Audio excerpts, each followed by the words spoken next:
will talk, it's the season that the hijama is recommended. What is the time? The best time of hijama. The best time of the hijama. Here in Canada, we are in a cold country, in the cold country. And then the country that Rasulullah used to be, it is a hot country. And the scholar among them, Ibn al-Qayyim alayhi rahmatullah and so on, and the doctor before, they said that the hijama will be more beneficial for the one who are in the hot country. And then it doesn't benefit the people who are too much, the people who are in the cold country. So why? Because the blood in the hot country, because outside is very hot, so the blood has tendency to be out of the body, which is on the surface of the skin. The blood has tendency to go out of the surface of the body. So that's why when you perform the hijama, so that the hijama will be more beneficial to them.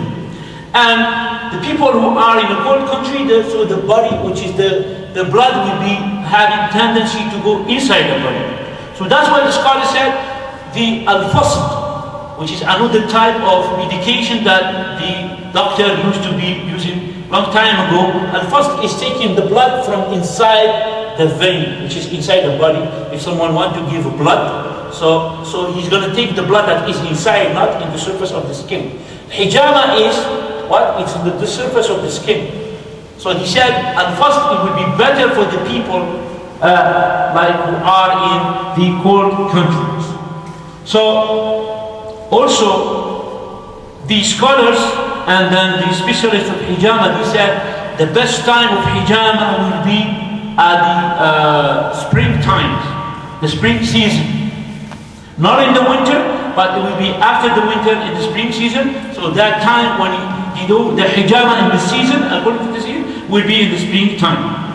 Also, there is certain days that Rasulullah sallallahu alaihi wasallam, he used to recommend the Sahaba and he used to do the hijama on those specific days of the months.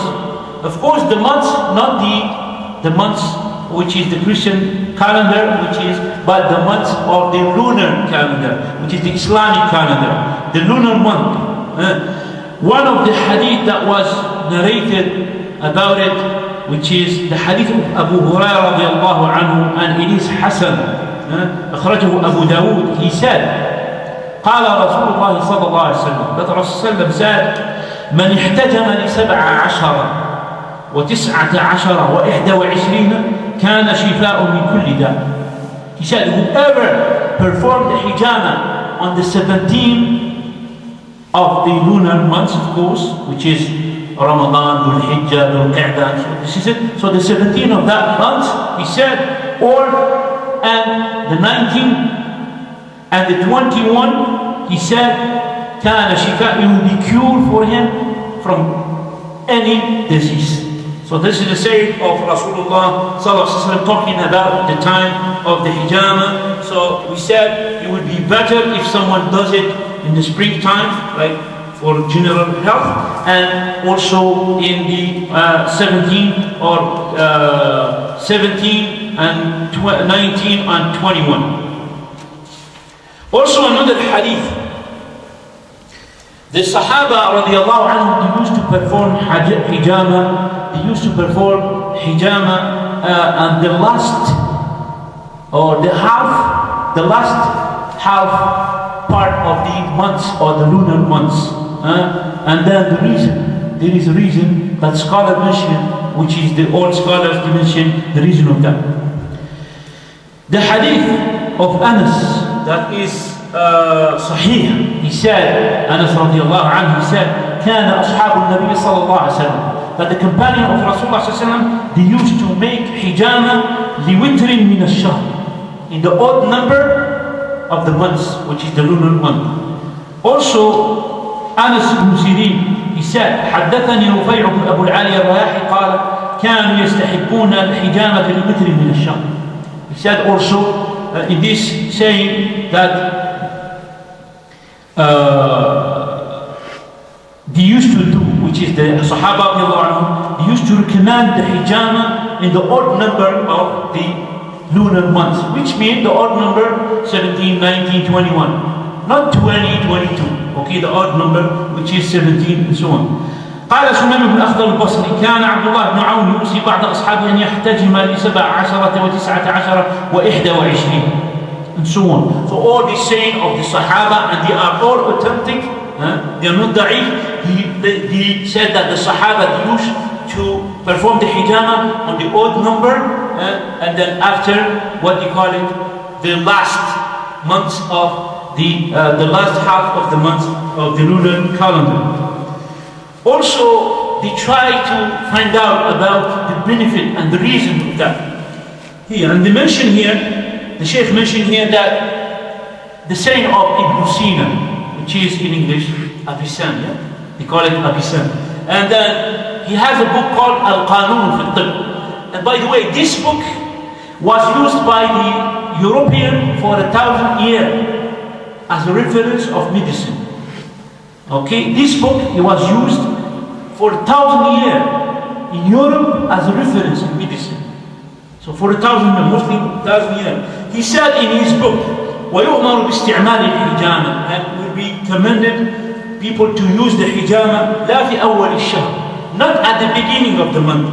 لأن الأخلاق لا تكون قد تحركت وهاجت, because the mixture in the body will not be moving and will not be excited inside the body.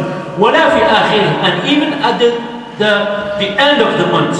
He said لأنها تكون قد نقصت, because it will be minimized at the time. He said بل في وسط الشهر. So this is Ibn Sina said that it will be better in the middle of the month.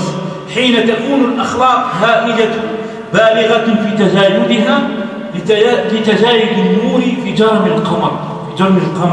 He said in the middle of the month, when the mixture, which is the liquid, which is the blood in the body, will be in high level, and then because of the amount of the what you call it, the moon that is not its maximum, which is as we're going to mention inshallah ta'ala 13, 14, 15, which is the middle of the month. So the moon will be full moon. So that's the meaning of Ibn Sina said, when the moon will be full moon. Also, we mentioned now scientific, which is experiment about the non-Muslim in America, in England, and so on. Have nothing to do with hijama. What do you find out? When they study about the crimes, they study about the what do you call it? The crimes and the accident, all the evil things that happen. When they compare those data with the lunar calendar, they find that the highest amount of those crimes and evil things happening, they find that it happened when the moon is full, which is a circle, full circle, which is 13, 14, 15, 16, and so on. So Rasulullah ﷺ, he commanded us what? To fast, and he recommended to fast at Ayyam al-Bid, which is 13, 14, and 15. And then, why this reason? Because when you fast, it will be minimized the circulation of the blood and so on. So the Muslim, the believer who fasted, so he will be calm. So at that time, human being will be more, has tendency to evil things to do. So if someone, and among the things that is used also, the hijama, which is the blood that is in high amount in the body and then it circulates in type of revolution, so then it will be calmed down by the hijama that we perform. He said also that the British, they did a study. They find also that when there is, they call it a blue moon, something, a month that is Christian month, which is January, February, and so on. Sometimes there is a lunar month that is two full moon in 1 month. So they find out that the highest number of crimes and evil things and accidents and so on, so it happened in that type of month. Why? Because of the moon. And then the attraction of the moon at the time, it will be attracting any liquid in the earth. And among the people, among the people, the things that are in the earth are people. And the people are full of blood, which is liquid. So the blood will be having tendency to go up at the upper side of the body. So then the hijama will be a cure of this excitement and something, maybe thinking doing something evil, and also fasting what do you call it, the ayyam al-bayd, as Rasulullah recommend his ummah and used to do. Also Rasulullah he mentioned to Aisha radiallahu anha when he saw the moon, the full moon, he said, "Ista'idhi billahi min sharri hada." Seek refuge with Allah from the evil of that one. فَإِنَّ هَذَا الْغَاسِقِ إِذَا وَقَبَ. And then he said to her, and this is the one, Al-Ghasiq إِذَا وَقَبَ, the part ayah from Surah Al-Falaq. And then he also, Rasulullah said, he recommended his ummah to fast the 3 days from each month, which is 13, 14 and 15. So to cut off the desires and to minimize that type of reaction of any one of us to do evil things also. So whoever feel himself that he's having tendency bad because of that thing, so immediate remedy will be the hijama. And he'll be coming down. Also, the scholar he mentioned in certain saying that the hijama at the beginning of the month will not be very beneficial, will not be very beneficial. The saying of that is the saying of Muhammad ibn Sirin. He used to say of one of his students that he wanted to make hijama at the beginning of the month. He said, "Do not perform hijama at the beginning of the month, فَإِنَّ الْحِجَامَةُ فِي أَوَّلِ الشَّهْرِ لَا تَنْفَعُ." He said, the hijama at the beginning of the month, which is the lunar months again.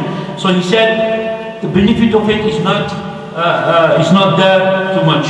So here we have to say something, which is sometimes the hijama is used for certain disease that needs immediate action, which is, as we're going to say, inshallah ta'ala, the hijama is good to take away the venoms when someone has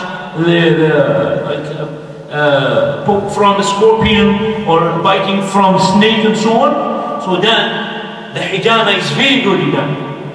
On the location when he has that biting of the snake, so then the hijama will be very good for him. So he's going to suck the blood that is surrounding them immediately, not to wait at the beginning, at the half of the month. So the hijama will be requested immediately. So then here we have nothing to do at the beginning of the month and so on. So on, also black magic. As Rasulullah, as we're going to talk, someone who could be affected by black magic. So Rasulullah immediately he uses hijama, he performed hijama on his head, as Ibn Qayyim alayhi rahmatullah said. So all this needs to do the hijama, not waiting the odd number of the months or the beginning of the month or so. So he does it any time because it is a necessity before that poisons or black magic will spread all over the body. So it will be the what do you call it, necessary at that time. So it doesn't need to wait for the recommended time.